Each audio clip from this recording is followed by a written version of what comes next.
Program which looks at issues of interest to you. Welcome to tonight's program with Dr. Grantley Walren. On May the 26th, we will no doubt celebrate with some pomp and ceremony our 47th year of the acceptance of the instruments of statehood from the colonial power, that time Great Britain. Those of us who are old enough can only with some pride reflect on the event, the emotions, and the expectations for the realization of a project about which we were, at that time fed daily doses of the meaning of the new symbols of nationhood, the national songs, the pledge, the hopes, the expectation, the control we would have over our own lives, as if that were to mean that we would be better off. 47 years later, what is the state of that project? Was the vision of those who led the charge informed the optimism of so many realized, or was it a stillbirth? Or did it morph into forms that were unimaginable and perhaps undesirable? To discuss this project are three persons for whom the Independence Project may have been differently perceived, if for nothing else entirely due to their difference in age and the points of contact at which they met with this project. We have with us a senior statesman among us, Mr. Llewellyn John, who was part of that Independence Project. A gentleman who was one of the earlier Guyanese who was infused with the idea that there was such a thing that was desirable, that people should be in control of their own destinies, and that they could necessarily link that to a better life. And who no doubt spent many a day trying to pursue that project. We have with us next Mrs. Kathy Hughes, who herself has been encouraged to be part of the extending the dream that Llewellyn John and others like him had, no doubt, when they embarked on this project. A better life for Guyanese, however you may conceive it to be, but certainly, hopefully, with at least a unitary understanding, a common understanding of what a better life should mean. Then we have Mr. James Bond, the youngest member of our group, and also a member of Parliament who has, for whatever sets of reasons, and some of them he may disclose, has decided to embark on the furtherance of this Independence Project. Lady and gentlemen, welcome to Spotlight. Thank you, sir. Mr. John, you are the elder here. You were in the thick of things in the conception and hopefully delivery of the initial birth. Perhaps you might want to give us some of the flavor, what it is that you folks were trying to do, why and how you brought it about. We were trying to bring about some new pride in the local people, a satisfaction that there was a change for the better. And I will tell you at an early stage how we arrived at 26th, because 26th of May, that is. 26th of May, because 24th of May used to be cheerfully surrounded as Queen's birthday, that's Queen Victoria's. 24th of May, Queen's birthday, and when you see all these children gathering, they were all having their jollification. You had the meeting at the school halls and so on. They get their ginger beer and all that. They celebrate 24 to me. But when we went to London, Greenwood, Mr. Greenwood, I would say, wanted to maintain that. He wanted to let us get independence 24th. Because it was a keeping in mind that scene, because you know at that time Queen Victoria's statue was always there before the court. It hadn't been blown up and then restored as it is, and everybody enjoyed. He wanted the 24th to me, and then the brother who was heading our team, he argued against that. He felt that they didn't want that. He wanted the date in February, and it was just a compromise with Mr. Green. He said, well, look, the nearest point that we can arrive at is the 26th of May, which will be one day removed from the 24th, but will still satisfy us on both sides. And that is how 24th of May. It's an interesting perspective. I know it would be interesting to a lot of those within the mind. So it was a compromise whereby 26th of May, because we didn't want the continuance of this 24th of May, which will be Queen's birthday, and it used to be sung and sung and so on. So that's the first thing. But for that, apart from that, Guyana had serious turmoil in the 60s. You know, there were different, there were strikes, there were disturbances and things of that sort. And the point had come where the younger generation wanted to bring about a change in things. There were a number of things we wanted to change in our methodology, our mannerism, in our institutions. We felt that the time had come when the Privy Council had to come to an end, that we had sufficient judges here who could constitute a court of appeal, so that you do not have to go to the Privy Council. In those days, when you go to a Privy Council case, is just one in dozens of cases, you know. But I mean, today, there are so many issues in which, as a member of the Commonwealth, you can contribute. We wanted to change things like those. We wanted to change things like the mannerism, the form of dress, and all the like. We didn't want to be slavishly carried along with a system which said that women, for instance, my good friend here, couldn't wear pants. You know, we had, you see, we had to have Caddy go before the Chancellor. A whole lot of women dressed in pants. Long skirts. Long skirts. He had it in his mind that a woman had done something wrong if she put on a male thing. Yeah. And there it is that we felt that we had to change things like that. We had to educate and change the judiciary. We had to tell them, look, we here who are observing, you are in the mirror just as much as the lawyers. And because you are in the mirror, we want to tell you what we feel is right as distinct from you. You know, in those days, you had a wig and gown before that. A learned English woman, I mean, she said she didn't want this horse here anymore, and she threw it aside. We used to have the bib. We used to have the bibs and all of that. But we felt the time had come when, you don't need those anymore. Because we were looking at, we said, well, look what happened in India, in America. They don't have all this, these trappings and so on, you know, and we wanted to change things. We wanted to change things like the tie.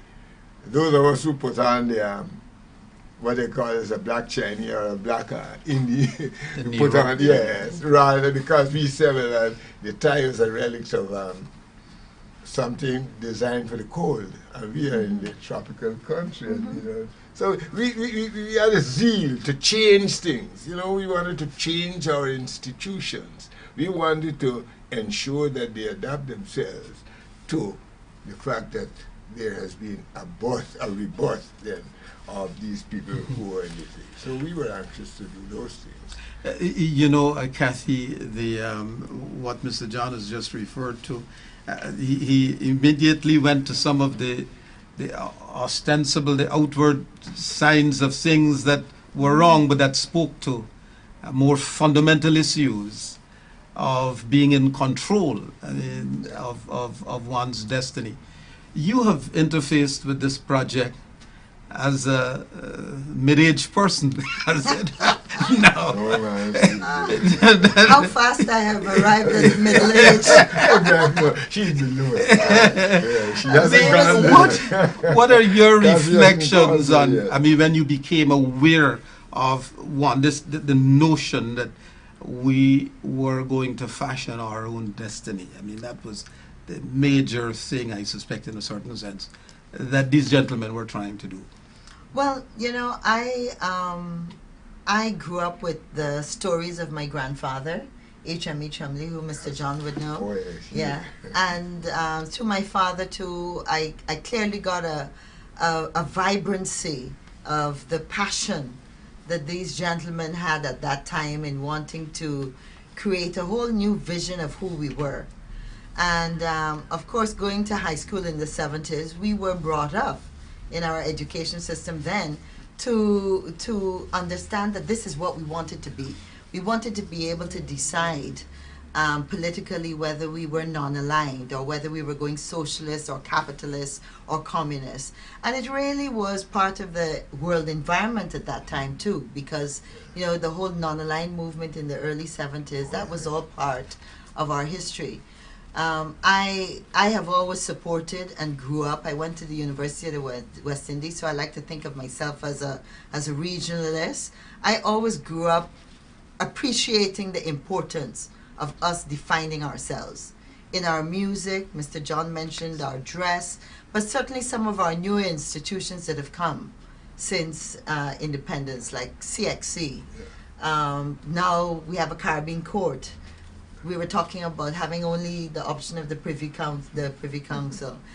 There's so many new things that we created that reflect us, and an acceptance of our music, our culture. I always remember I lived in Liverpool for a couple of years, and when my mother came to visit me, she saw the Mersey River and started singing Ferry Across the Mersey. And I thought, how bizarre.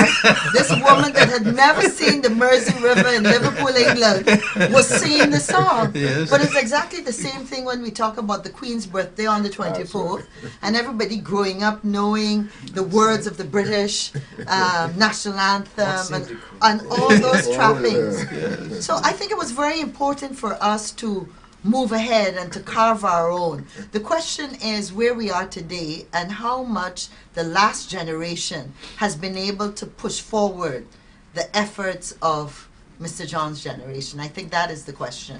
Yes, and James, that is a good point of entry for you. He has set it up quite well. Your generation now that has now got the responsibility. Well, I don't even know if I should say responsibility. You are now interfacing with that project. What do you see? How does it impact on you? When I say you, of course, your generation.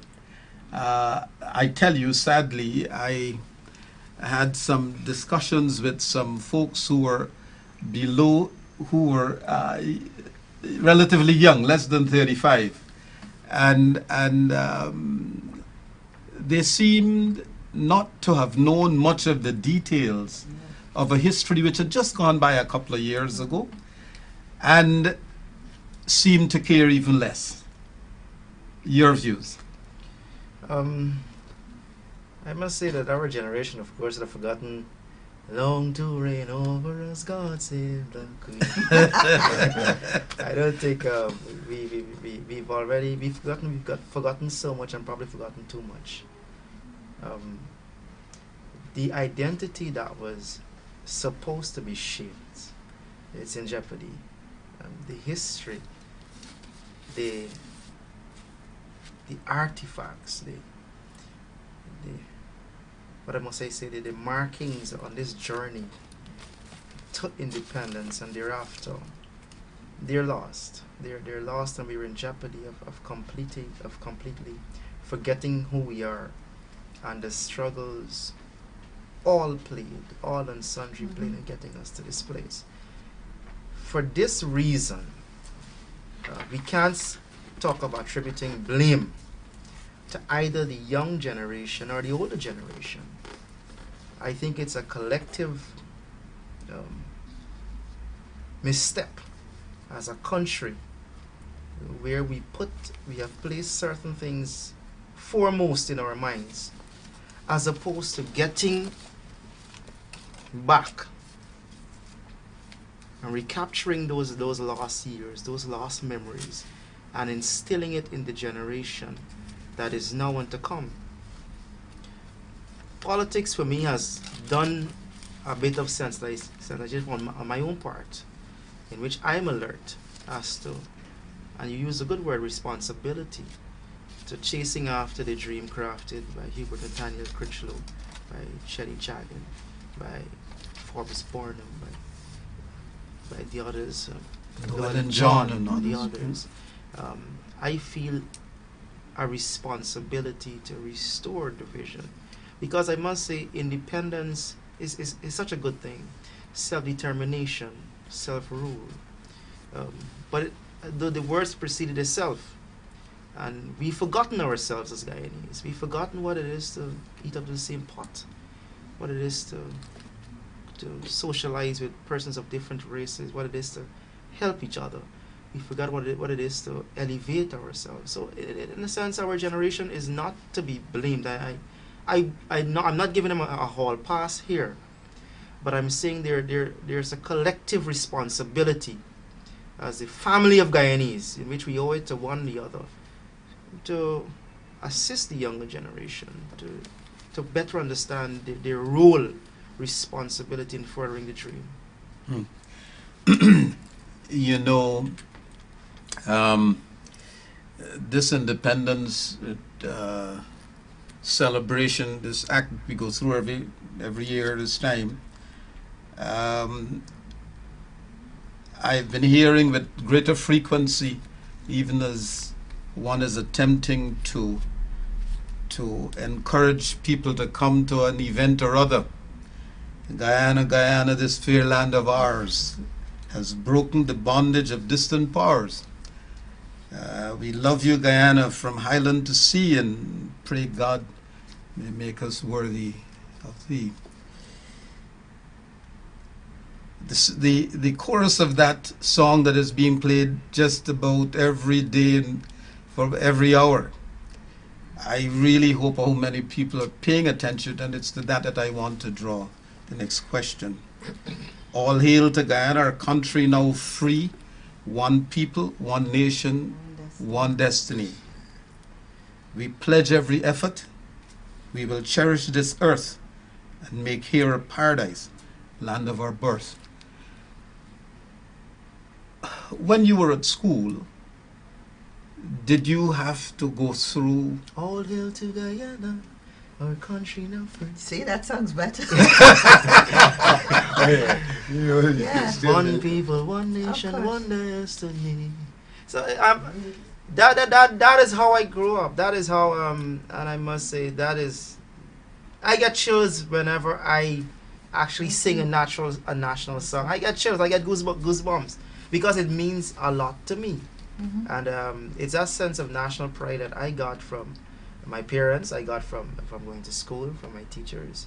And we need to actually realign. I think we've gotten so distracted that there needs to be a realigning of you use the word in our informal discussions, priorities.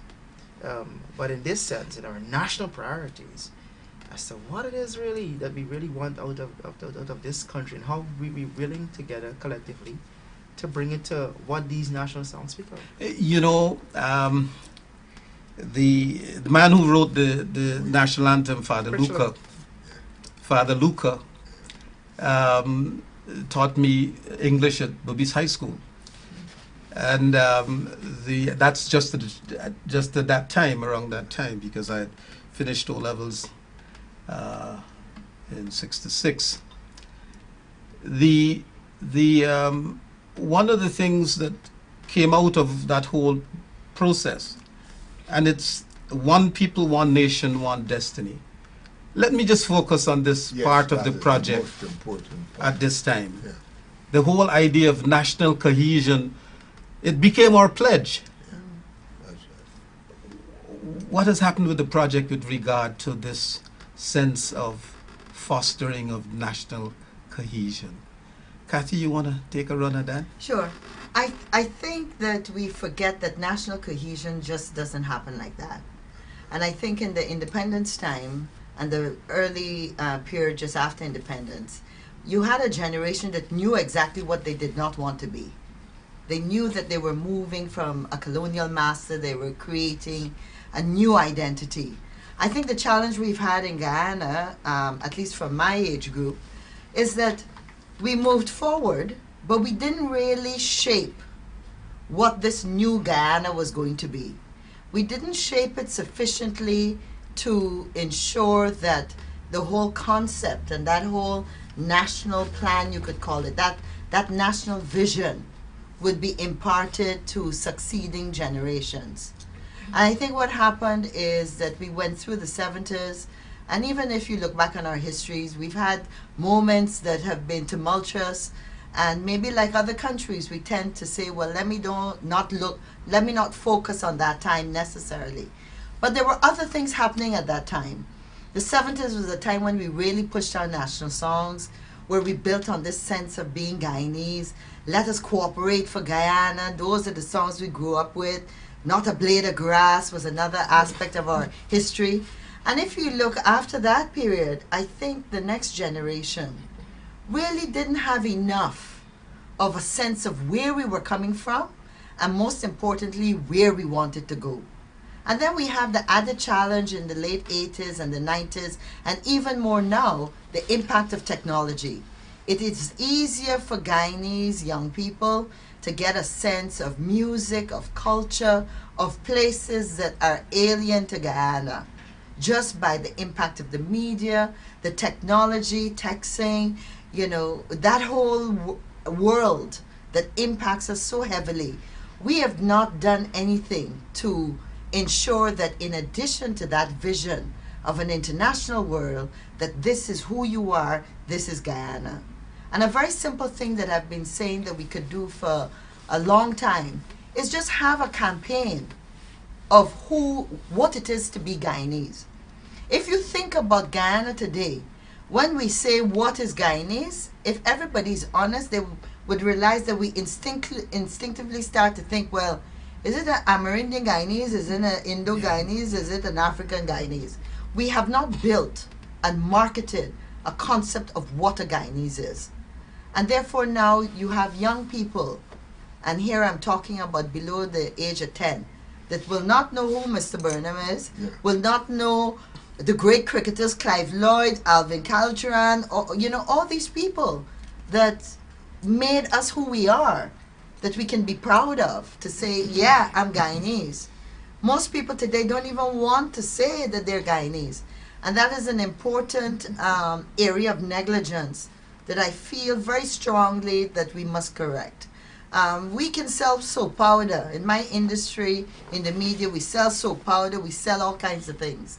Why can't we sell a concept of who Guyana is and what Guyana is and who is a Guyanese? Jamaica does it successfully, and Trinidad does it very, very successfully. And these are countries that have had the same experiences that we have. So that would be my comment. Now, Mr. John, you have heard your younger counterparts talk about their Winifred Gaskin, who was one of the women at my side when we were having the struggle. One of the women who will lie down on their main street on the street, and where shots were fired, people shots were fired, she would join with the tear gas, would wipe her face with the other women, and then she goes again. So when I see Cathy here, it reminds me of Winifred Gaskin. She is one of the women I feel that are forward thinking. But because time is on our side, I want, with your thing, to try to make the point that we have not really got over this one nation, one destiny fully. We have not improved on it because we do not know how it arises. And I want to give you some concept of how the political situation was in those days and how the change came about. In those days, you didn't have proportional representation. At some later stage, I'm going to say how it came into being and what it was. Everybody had to be in a constituency. The country was divided into all these constituencies. And there you had to have a voting or supporting someone irrespective of this question of this one people, one nation, one destiny. Now, at some stage in our political history, some people were able to say that you were able to make a political position by aligning yourself to one group which will support you. And so the different persons developed, on the one hand, Apanjat, and the other hand, I forgot what the blacks had and what the Indians had. And so this whole seesaw came into position. And that is why things changed in the present political situation, in which we seem to be bedeviled by this whole question as to the blacks or the Indians on the one hand. And it makes us forget the more important elements which we should strive for. I remember the transition of the change, when that change came between voting for the constituencies in which you try to look at the credit of a man or the qualities of a man as distinct from one which depended upon his racial cleavages, and a later clinging to this concept that I had to support what the party wanted. All those things, when all those things are churned together, it tries to destroy this goal which we are looking at, this one nation, one people, one destiny, which is the most desirable goal in the end. And until we can get back to changing that goal, I want to show you where the whole structural position arose today, and it is placed on that position as to where the Indians are or where the Africans are.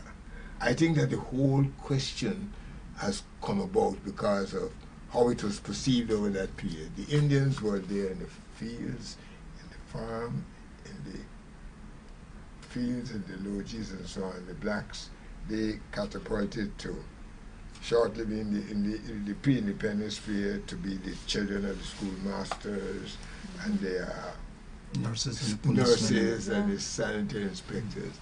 But at some stage, you were never able to cut across that line. And that's why even at the independence, we had this question of how will you reform the police force, because it didn't have the percentage of Indians as compared to the So blacks. you dealt with that question. Oh at yeah, that was a independence major question. discussion. That was a major question of independence, because in our argument we had to argue that the Indian, he looked at the fields, he looked economically, he looked at see how he can change. He was a more thrifty person.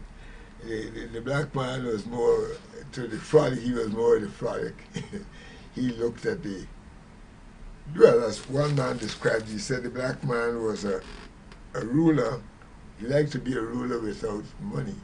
The Indian, on the other hand, he wanted this money all the time. But And remember, that's- the slaves yeah. bought Oh their yes, land, oh, yeah, so they because were of also... that, yes. But what I'm saying, basically, in our situation, the Indians took, that is how you had this dichotomy with the police force. The blacks went to the police force, and they went in the army. The Indians did the work in the But field. tell me, They never really- when this is just coming out of Yeah.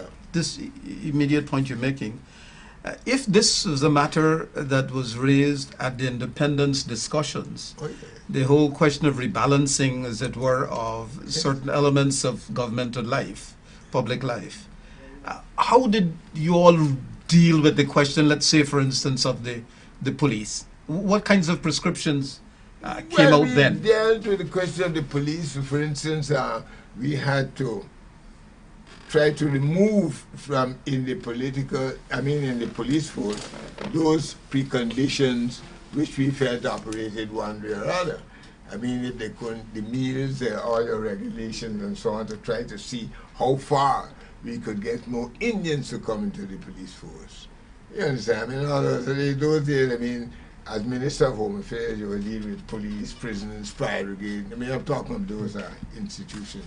On the other hand, to see how you can get more of them to come into the police force as part of, well, their normal life, though, as I said, inherently, they took to the fields in making money, whereas the other people. So how you're going to come in this position, we try to deal with it As a matter of fact, there was a book written on this question of these Indians coming into the police force because, you know, it is so important to the question of internal security. No state can really prosper except it has a peaceful approach to internal security. And those persons who are engaged, the main elements of internal security, you have to bring the other people into it so that they can form part. I tell you what, just before we go to break, I'd like for you to just give a very short comment on how successful as a people we have been to deal with this whole question of the redistributing the possibilities of opportunity in the country at large, whether it was going to be effected as rebalancing of the police force or some kind of affirmative style actions that allowed more black people to go in areas that Indians were historically predisposed to being in the economic areas, etc. I'm now asking you for your concise view, looking at this thing over the last 47 years, whether, one, we have missed some opportunities and what you think they might have been. Well, yes, we have missed some opportunities. As you rightly say, that we have to be able to convince, well, either of the two groups to come into the mainstream. They're either your government or you're looking at the economic field. Let us say the economic field is distinct from the field of governance. The aim which we had in independence in getting more Indians into the police force meant that it was important so that they can be part of the internal security in the country. But that didn't happen. Why you think so? That we didn't have that many Indians coming to the security sector. Well, we have not been able to try to convince them that money alone is not all. I see. So it was a question of economic security. Yes, a question of economic security, I feel that. And I figure socialization too, huh? Yeah. Because historically, the two groups were just socialized so differently and played different roles, as you said. And therefore, we're bringing that forward. Yeah, and now that I see Kathy on my side, so you had to grapple with this problem that the Indian woman was not exposed to things like politics and so on. She was there wearing her sari, and she held the humble position of being the male companion in the family. The black woman was going out and living, you know, she lived at the more modern world. Yeah, socialization. That's right. That's Kathy talked about. James, just before we take your perspective, you've heard some of what was intended even at independence. Yeah. That there were some things that were recognized, that they had to be, if they're going to have a cohesive society, whether for security or not. And I think it's more than security, it's just a pure question of economic benefits to the larger group. How do you see that as a younger person in your review period? This project, we have obviously missed some opportunities. What do you think? Well, I've heard a lot of and read a lot of information of the balancing of the conflicting interests of our conflicting peoples. But I do believe that there are mechanisms and that would ensure that all parties or all races can partake of the national pie, and in so doing we would not have the kind of conflicts that we tend to raise of the blacks going to the police force and Indians seeking to have their own business and therein advance, whatever the case is. I think government in itself had a part to play in terms of the wages they pay the public servants, in terms of the opportunities given to public servants, in terms of security of tenure and other benefits that are supposed to be given to public servants. if you find a particular class of people gravitating to that spectrum, is it your duty then to impoverish them whilst in that sector? Or do you do all that is possible to ensure that they live a quality of life whilst in that particular sector? So even though the blacks or the Afro-Guyanese went to that sector, I do believe, looking back, and to this day, that the plan to keep public servants operating at a wage in which they're actually surviving and existing has contributed to this falling away from one nation, one destiny, because that in itself statement shows that there should be equality in terms of quality of life, in terms of vision. It must be a pulling together. Yeah. I tell you what, just before we go, just after we come back from break, I want you to start just treating with this question. Whether we should start in our national consciousness at this time to revisit the concept of affirmative action in every aspect of public life. We'll take a break at this time and then we'll come back with James talking to the issue of affirmative action to try and redress whatever perceived inequalities that may be seen to exist. We'll take a break at this time and then we'll come back.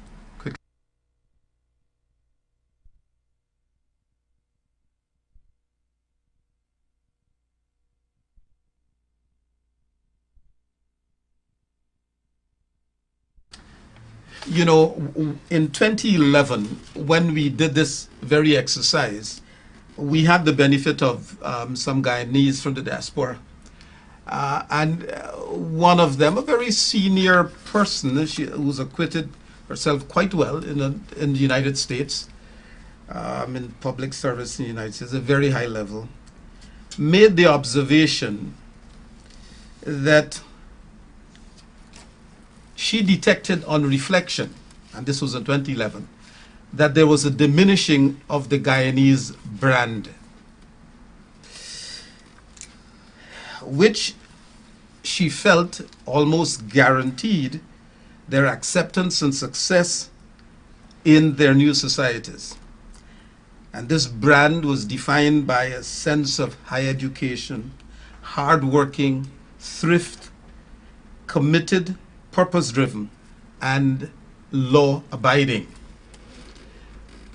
No doubt, if we were having this discussion with Olive Sampson, that was the contributor at the time, and seeing how the national papers have been inundated with lots of Guyanese of American current domicile, all that we could seem to be saying is that law-abiding certainly not part of that story anymore. But more importantly, it was the Guyanese brand. Your views? I could. She said there seemed to have been a diminishing of this brand that had so many positive attributes. Mrs. Hughes, in our initial presentation, raised certain aspects of branding. I, for my own part, did a paper, redefine and rebrand, for my PNCR. That's why I termed it my PNCR party, which I love. Guyana has a brand, but it's a brand that has become tainted with problems. In the fact that it has become tainted with our problems, it is no longer identifiable, it is no longer having that market value. We've had our problems with race, we've had our problems with politics in terms of the paths we chose. We've more specifically had our problems with our leaders. We have our problems. No, I just want to caution your tense. Yes. You said had. Yes, had our problems with our leaders. We have. We have our problems with our leaders. We also have our problems with the way in which we treat each other in terms of human rights. These are the things that so damage the Guyana brand that when someone walks through that Cherry Jagan International Airport and they arrive at a PRCO or a Grantley Adams or just nearby, then let's go to wider field, their accent changes. And they feel that they cannot hold their head up and say, I am from Guyana. Because you know what? The people they're going there and seeing in front of them have heard the stories of how their Guyana has treated them. So we cannot, and I want you mentioned of us talking about affirmative action. And I would, if I could dive into that for 2 minutes. Yeah, sure. That was Because of the way in which we treat each other, in which we're not willing to elevate each other together, we've damaged the brand. And I do believe affirmative action is the way to go. Not because I'm African, but I speak mostly for the Amerindian Guyanese. I've lived in Region 1. I normally say I am from Mabarumo. If any people in which the government and the leaders that be should rescue from the bosom and belly of poverty is our indigenous brothers and sisters. We're not doing enough for them. We're robbing them of a quality of life that they're deserving as our first peoples. And so I believe that we should now assess as to who we entrust our resources to. Not the resource, entrust the distribution of our resources to. Who do we entrust that to? It can't be the PP Civic. It can't be the APN. It can't be the FC. It must be viewed as something that is for all of us.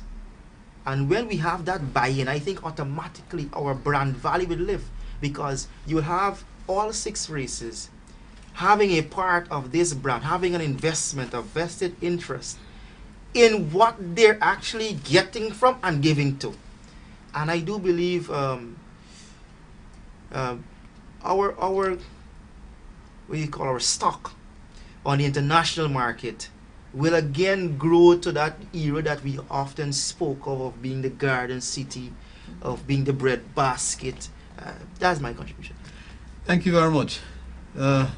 Kathy, you will jump in here. I agree with James, but I think another facet of this is the fact that we really do not have a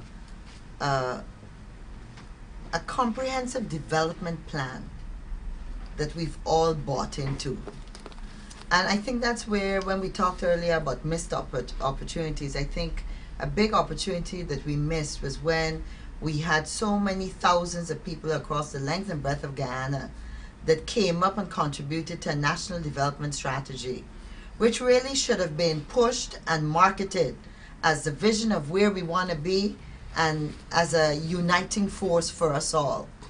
And I think in moving forward, in addition to ensuring we have more opportunities for all Guyanese, because of course, even if the perception is not accurate, there's a very, very high perception of certain groups in Guyana that are not allowed the same opportunities. And that's where I think we talk about affirmative action in terms of providing opportunities. And here we're ensuring that if a young person wants to get into a business and they haven't gotten collateral, then that person that doesn't have a family that may have $2 million to put in the business still has an opportunity, recognizing that his or her idea could be just as well as the person that is fortunate enough to have resources.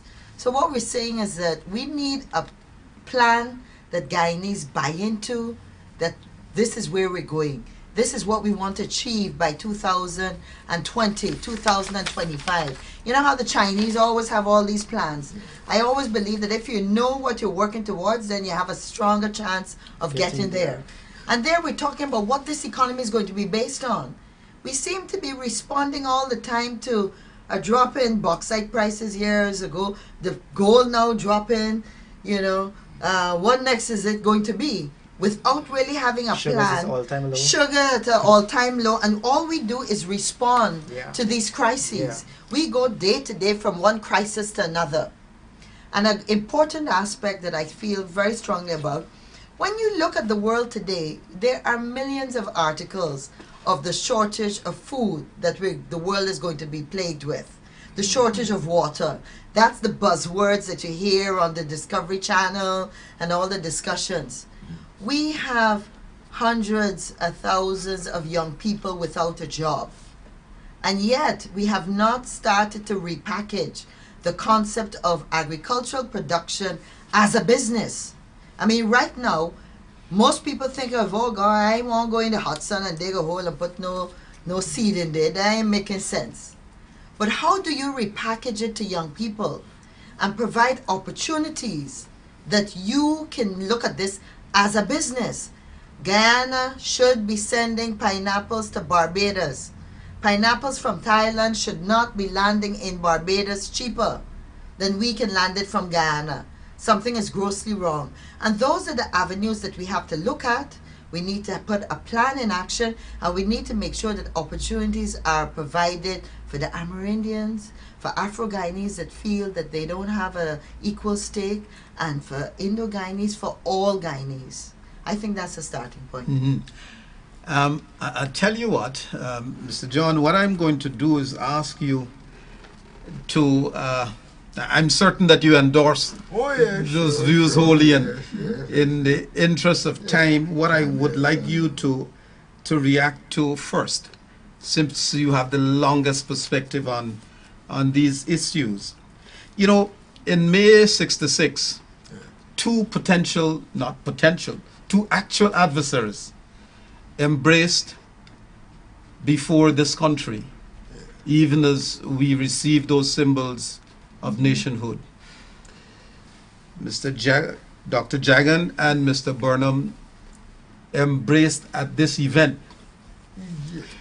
In 2013, we can't even get our politicians to talk of the same issues in the same place. What has gone wrong with this project?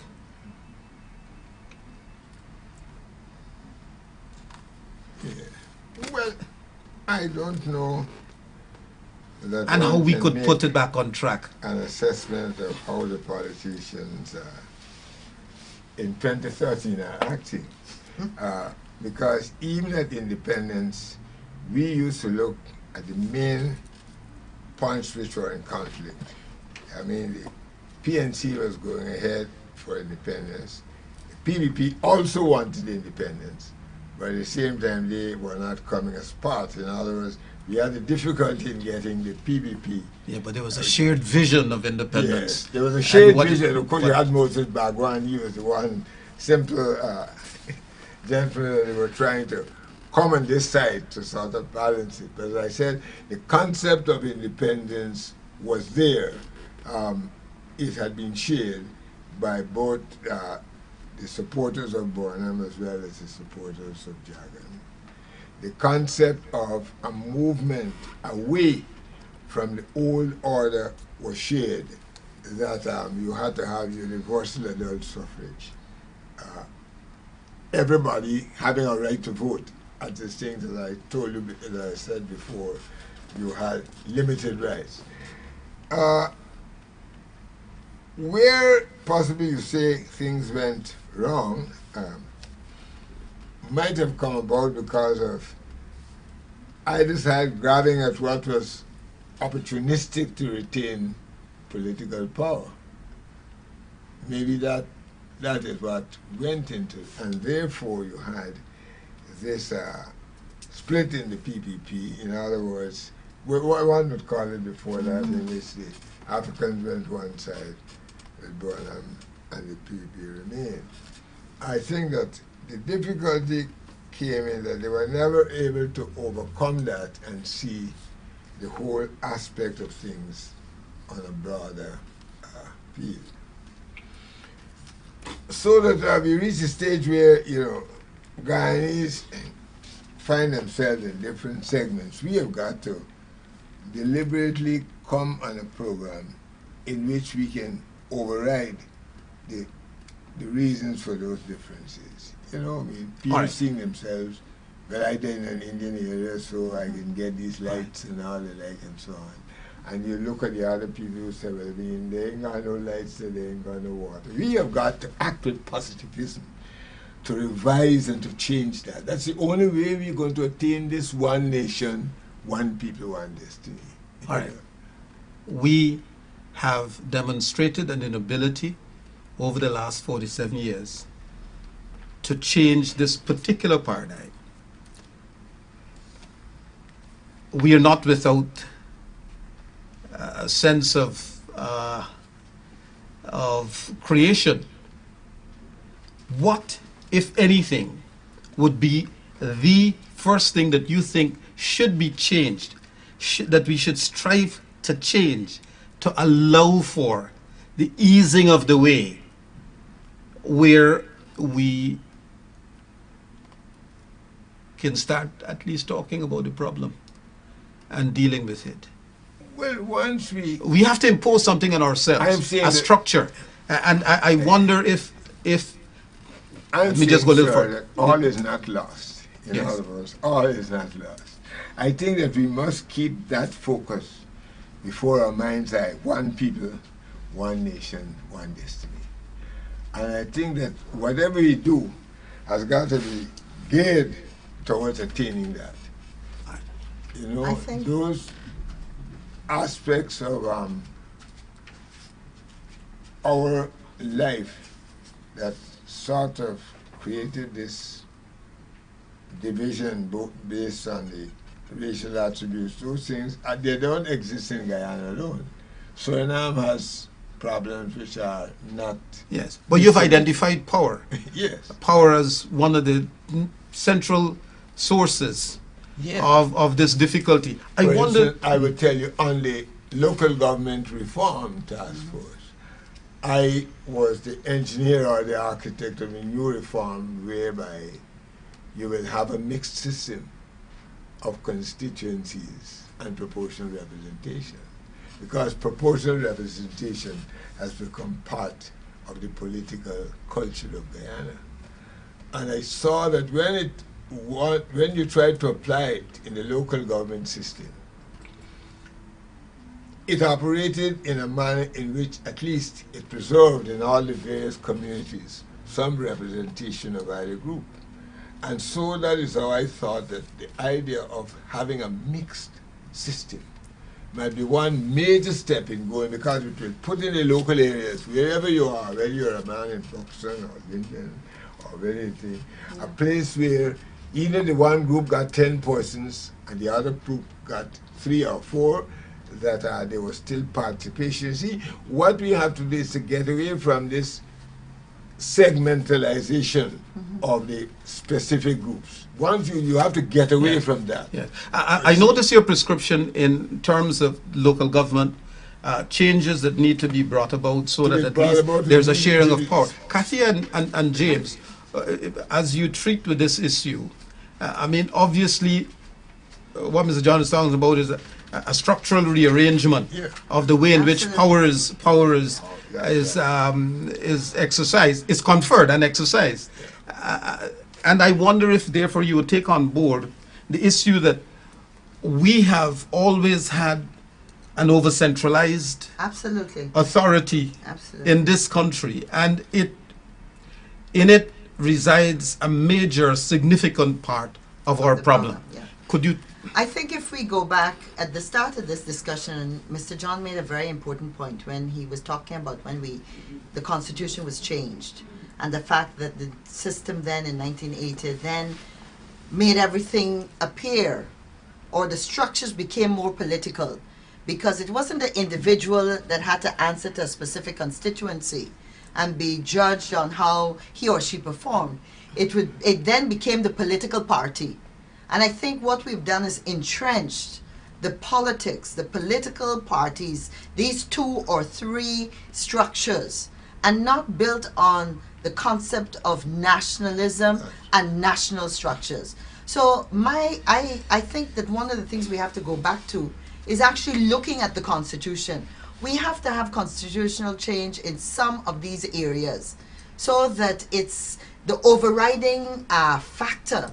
and importance of a political party is diminished. It shouldn't be that the political party in power means that my group is going to get ahead and the other group ain't going anywhere. And unfortunately, that is what happens, and that is the perception for most of our post-independence era. So we have to get back to looking at the Constitution and some very specific things that we need to change. And I think that would have to be the next discussion, because I know we won't be able to get it in this Absolutely. Um, And one that I'm prepared to have. Sure. I do endorse the views of my learned friends, but I wish to make the point that in this day and age, I do believe it's the failing institutions. I think the 1980 Constitution has some good points. Most persons that speak of the Constitution, I think, tend to heap it in just the executive, the powers attributed to the presidency. Yeah. But that's just one aspect of it. I think that is the area in which it could be judged most harshly. But I do believe in terms of the commissions, in terms of the rights, in terms of the Constitution has some very fundamentally good points. And I think that is what we need to strengthen. Whereas we speak of doing away with the executive presidency, we should be seeking to enshrine these commissions, enshrine and make these positions sacrosanct and separate and apart, definitely independent, to carry the functions of people. We need a constitution as it is, by the people for the people. We need a people-centered constitution in which political power is not seen as the only power to gain. I think the danger in our society, and which has led to decentralization, is that we've placed so much emphasis on gaining political power. We've not placed first and foremost, better jobs, fairness, transparency, accountability. We've not placed sufficient emphasis on those things. And in so doing, we are where we are. The other countries that gained, I did some research on the countries that gained independence in 1966. There are quite a few, some in Africa, some in the Caribbean, and most are leaps and bounds ahead of Guyana, because their focus were different. We have not had an ombudsman since I think 2003. Yeah. Look how long it's taken to get this procurement commission up and running. I mean, there's... Well, the thing is, and perhaps you have sort of synthesized a prevailing view here. I noted that you did say, however, that a focus which talks about the ills of central authority is not one that should be totally our focus. But you see, the point is, in as much as we attempted to amend the 1980 Constitution in the 90s, by putting together all of these rights commissions and all of that kind of thing, these were attempting to be governance style arrangements, because the central authority could not be relied on. Given the political nature of our center of our governance system, where somebody who got the plurality can run away with everything with very little opportunity for sanction, and even where sanction is to be instituted, an inability to institute the sanction, which brings into play all of our arms of government. It therefore means that you have to my mind, focus on the one area that can impact on all of these the most. We do have all of those governance institutions, as you quite rightly say, but we haven't manned them. Yeah. And the failure to man them invariably sits in the hands of the executive. Dr. Walsh, that's my point, is exactly the point you're making. And that's correct. I just want to re-emphasize the point that therefore we have to treat with the issue of the executive presidency, authority yes. and the way in which we will allow it To to operate. operate. Absolutely. Tonight on Spotlight, we had most interesting discussion, the continuing series. We will do it again next year. That one that we call the Independence Project. The project that was given life by the likes of Mr. Llewellyn John and the gentlemen of his era who sought to take us out of a colonial existence where decisions that were relevant or being in existence were made well outside of these shores. They thought that by localizing the decision making, and here's a man who's been dealing a lot with local democracy, when he takes it to its logical conclusion, would somehow leave us in a better state of welfare. If the evidence, as we have heard from our panelists over this last hour, is to be believed and truly reflects the state of our condition, it is to say that there have been some advances, clearly, but there are many deficiencies. There are many distortions of the project, and that it threatens to morph into a form that may be considered undesirable. One certainly hopes that you and the public at large would enjoy this discussion. We need to revisit with the greatest urgency the state of this project, because I suspect that we all firmly believe in it lies the opportunity for the creation of the Guyana person who can live independent, fruitful, and rewarding lives. I'm Grantley Waldron saying, on behalf of our panel, Kathy Hughes, Mr. Llewellyn John, and James Bond, wishing all Guyanese happy independence celebrations and reflections, and trust that you will bring some of those reflections to bear on what you do the day after May 26th. I'm Grantley Waldron saying good night. Thank you, sir. And congratulations. Thank you and congratulations. Well, I must bring you the